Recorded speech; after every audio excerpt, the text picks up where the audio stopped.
up, we're going to a game where there's a lot of positive vibes in a certain place. They're 2-0.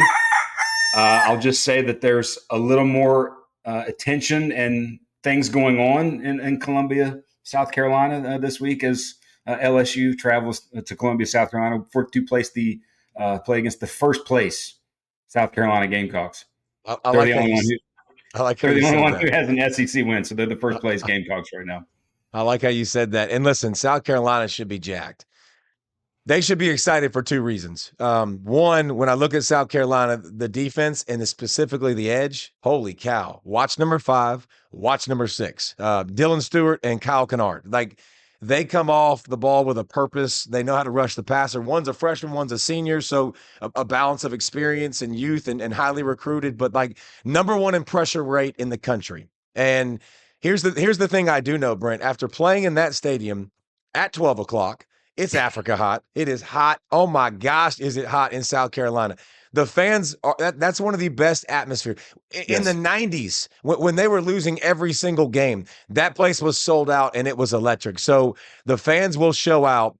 It will be hot. It will be a test. And by the way, this is not a game that we were like, yeah, LSU had to win before the season. We kind of looked at this and was like, yeah, maybe this is a kind of a breather for LSU. Dude, LSU, what's the schedule look like, man? Because I don't know that there's many breathers now. You lose to USC. You looked okay against Nicholls State, but we were looking at Alabama and some of those teams down the road, but they better watch out this week. Very much so. And the point you mentioned about Kennard, number 5, by the way, in that edge group, Georgia Tech transfer, like he's already kind of at half of what his peak production was at Tech. So maybe talk to hey, what's it like when you have the freak show Dylan Stewart freshman on the other side? How do you play off of one another? How does that help each other in a way? Oh, it's so much fun. When you have another great pass rusher, they don't double team you as much. And I loved it at Georgia because coach would be like, well, you pick your side. Like, you get to pick who you want to go against. So you always go get like freshman on the right. Okay, I want to go get him.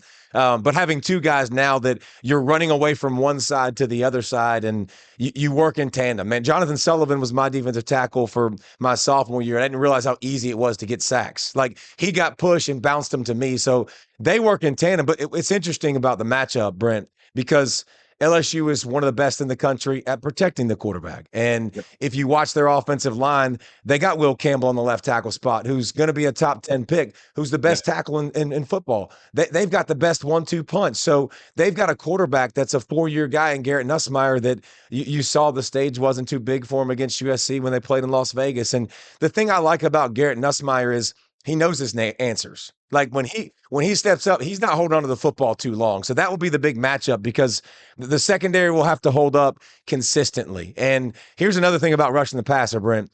It's exhausting. And I think LSU is going to make you do it over and over and over. And when those big boys hold up and you get the ball out and you move the chains and you get the ball out and you move the chains, it's exhausting. So I like LSU in this game strictly because of the quarterback play. I mean, I think because of the 4 years experience. Now, listen, Lenora Sellers has showed me something. Like, week 1 to week 2, first of all, his specs are amazing. So respect the specs. Respect the specs. But last week he was really good.